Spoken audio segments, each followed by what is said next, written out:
So here I have my patient, Mr. D in supine, and normally I'd come in, he'd be draped this. But in supine, there are a few prominences you have to look for when they're laying down so their skin doesn't become injured. Back of their head, shoulder blades, elbows. So with the elbows, I can put a pillow under that. Watch out for the sacrum, even the inner knees, and then the heels and the ankles sometimes. So I want to put a pillow under the calf area. I don't want to put pressure on the knee. So I'm going to lead Mr. D through some range of motion exercises on his hip. Okay, Mr. D, I'm going to help get you moving here. Is that okay? All right, I'm going to help you with your hip. And so I want to make sure he's also draped well. And if he tolerates it, I will keep a pillow under his arms. But I don't know if I can do it with this guy. But I'll make sure he's draped for warmth and for decency. I can even leave this pillow like this. So I'm going to lead him through some hip flexion and extension. So I find that this might be best for me depending on the height of the bed. I don't know if you can see my knees up on the bed. I just kind of want to gently grab his ankle and his posterior thigh and just exercise. I don't want to do any twisting. Twisting at my back. Okay. Alright. How did that feel, Mr. D? Alright, cool. He says it feels great. Alright, next I'm going to lead you through some exercises where I'm going to bring your leg off the bed a tiny bit. Okay? So I'm going to lead him through some abduction exercises. So again, I kind of want to get in a good position, probably offset and not move or twist my back as much. So you want to go out that way. How's that feeling? Wow, he says that feels great too. Okay. So next I'm going to move him into side lying. And I can keep him draped. If there was a blanket under him, I could use that.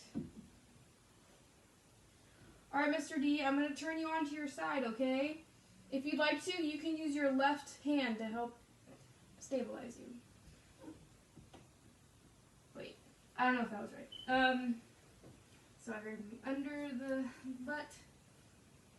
On 3, I'm going to turn you, okay? 1, 2, 3. I'm going to turn him. And then now he's on his side and I've moved him. I want to check to make sure he's not going to get any bad sores or injuries on his skin. So he's most likely to get those on his ankles and between his knees and his lateral knee, on his shoulders, his elbows again, and the side of his head, his hip. And I kind of want to make sure his knees are bent during this. And then after you turn someone, you want to check for skin discoloration and differences in the skin integrity.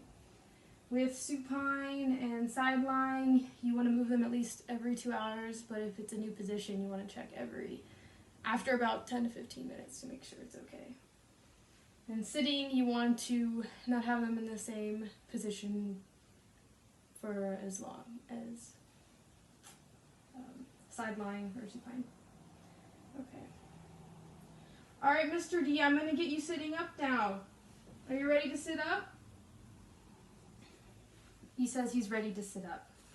So I'm going to make sure his knees are bent, that he's aware. And I'm going to kind of use his hips as like a pivot point for him.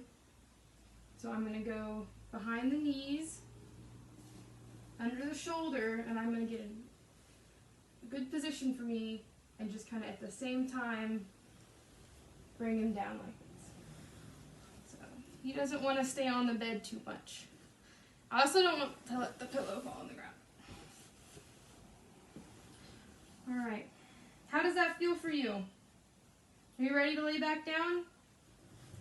Yeah, he's ready to lay back down. On the count of 3, I'm going to move you back to your side, okay? And go ahead and feel free to use your left hand to stabilize you. 1, 2, 3. Okay. And he's back in supine. I want to make sure he's back in a good position. Covered. Okay. Alright, I hope I got everything. Thank you.